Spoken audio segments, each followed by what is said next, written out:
প্রবাসী ভাইয়েরা সরকারি এক দালাল এসে লাইভের মধ্যে বলতেছে যে তোরা প্রবাসীরা রেমিটেন্স না দিলে কি হবে, তোদের ফ্যামিলি না খেয়ে মরবে।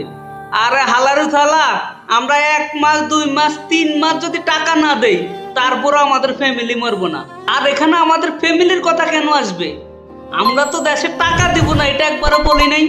আমরা রেমিটেন্স দিব না বলছি। যদি আমরা ব্যাংকে বৈধ পথে টাকা পাঠাই তাহলে বাংলাদেশ সরকার রেমিটেন্স পাবে। আর যদি আমরা অবৈধ পথে টাকা পাঠাই তাহলে বাংলাদেশ সরকার 1 পয়সাও রেমিটেন্স পাবে না।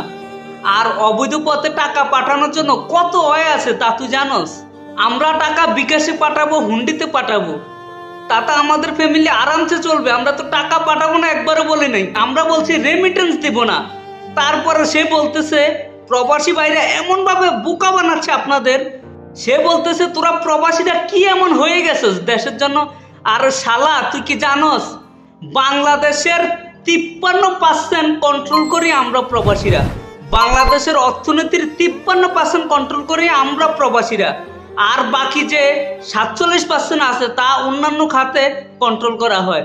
তাহলে তুই আমাদের যে বলতেছস আমরা প্রবাসীরা কি কি তা বুঝবি। আমি সকল প্রবাসীকে উদ্দেশ্য করে বলতেছি, কোনো নিউজ চ্যানেল আমাদের পক্ষ নিয়ে, আমরা যে এত রেমিটেন্স শাটডাউন করছি, মানববন্ধন করতেছি, আমাদের পক্ষ নিয়ে কোনো ধরনের নিউজ করে না। তারা হচ্ছে সরকারের দালাল। বাংলাদেশে যত বড় বড় নিউজ চ্যানেল আছে সবগুলো বয়কট করুন, আমাদের কোনো নিউজ চ্যানেল লাগবে না। আমরা নিজেরাই নিজেদের দাবি সর্বস্তরে পৌঁছাতে পারবো।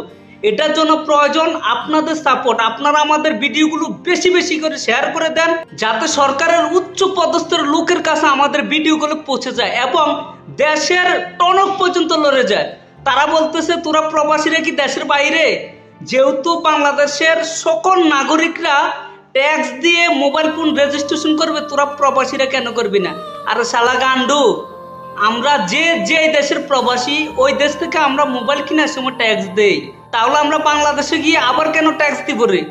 তোরা যারা বাংলাদেশের নাগরিক আছস তোরা ট্যাক্স দে, কারণ তোরা ট্যাক্স দিয়ে ফোন কিনোস না, তোরা বাইরের দেশ থেকে ফোন কিনোস না। আমরা তো অলরেডি বাইরের দেশে ট্যাক্স দিয়ে ফোন কিনছি, আবার কেন ট্যাক্স দিব রে?